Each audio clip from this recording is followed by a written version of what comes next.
కర్తవ్యం సినిమాలో ఆమెది పవర్ఫుల్ పోలీస్ క్యారెక్టర్.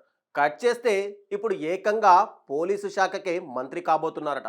హైకమాండ్ కోటాలో ఎమ్మెల్సీ అయిన విజయశాంతికి మంత్రివర్గంలోనూ చోటు దక్కుతుందని ఢిల్లీ వర్గాలు చెబుతున్నాయి. క్యాబినెట్లో రామలమ్మకు బెర్త్ కన్ఫర్మ్ కావడంతో పాటు ఆమెకు హోంశాఖ ఇస్తారని, ఆ దిశగా విజయశాంతికి ఇప్పటికే కాంగ్రెస్ హైకమాండ్ హామీ ఇచ్చిందన్న గుసగుసలు వినిపిస్తున్నాయి. అయితే అమాత్య పదవిపై ఆశలు పెట్టుకున్న వారికి మాత్రం ఇప్పుడు రామలమ్మ భయం పట్టుకుందట.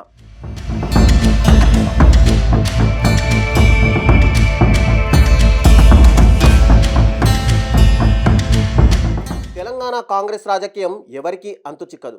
ఎమ్మెల్యే కోట ఎమ్మెల్సీగా ఒక్కసారిగా విజయశాంతి తెరపైకి రావడంతో అంతా ఆశ్చర్యపోయారు.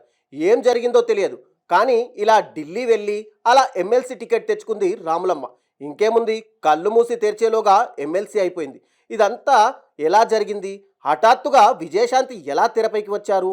అధిష్టానం ఆలోచన ఏంటి అన్నది CM Revanth Reddy, PCC chief Mahesh Kumar గౌడ్తో సహా కాంగ్రెస్ నేతలు ఎవ్వరికీ అంతుబట్టడం లేదన్న చర్చ జరుగుతుంది. అయితే కథ అంతటితో ఆగిపోలేదన్న టాక్ వినిపిస్తుండగా అసలైన సీన్ ముందుందంటున్నారు. విజయశాంతి ఆల్ ఆఫ్ సడన్ గా ఎమ్మెల్సీ కావడం నుంచి ఇంకా తేరుకోని తెలంగాణ కాంగ్రెస్ నేతలకు మరో షాకింగ్ న్యూస్ రాబోతుందని తెలుస్తుంది.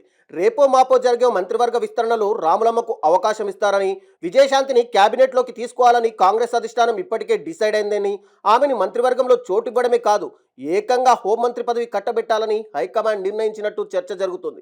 ఈ మేరకు విజయశాంతికి హామీ ఇచ్చారని చెబుతున్నారు. రాములమ్మను మంత్రివర్గంలోకి తీసుకోవడం కన్ఫామ్ అయిందని, సీఎం రేవంత్ రెడ్డి ఢిల్లీ టూర్లో మరింత క్లారిటీ వస్తుందని అంటున్నారు. విజయశాంతికి ఎమ్మెల్సీ పదవి ఇవ్వడంతో ఆశావాహులు నీరుగారిపోయారు. విజయశాంతి డైరెక్ట్గా అధిష్టానం కోటాలో ఎమ్మెల్సీ దక్కించుకోవడం సహజంగానే చాలామందికి మింగుడు పడడం లేదు. ఇక ఇప్పుడు ఆమెకు మంత్రి పదవి కూడా ఇస్తారనగానే అమాత్య పదవిపై ఆశలు పెట్టుకున్న వాళ్ళు ఆందోళన చెందుతున్నారట. మంత్రి పదవుల ఆశావాహులకు ఇప్పుడు రాములమ్మ భయం పట్టుకున్నట్టు తెలుస్తుంది.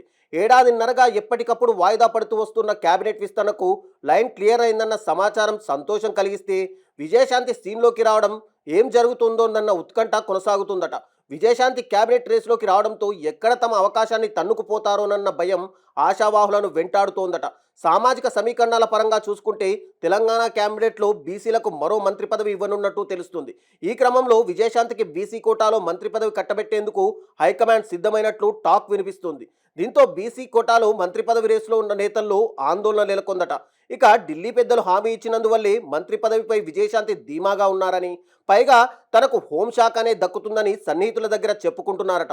ఏదేమైనా ఇలా వచ్చి అలా ఎమ్మెల్సీ అయిన విజయశాంతికి క్యాబినెట్లో చోటు దక్కుతుందని, అది హోంశాఖ అని ప్రచారం జరుగుతుండడం మాత్రం కాంగ్రెస్ వర్గాల్లోనే కాదు, తెలంగాణ రాజకీయాల్లో చర్చనీయాంశంగా మారింది.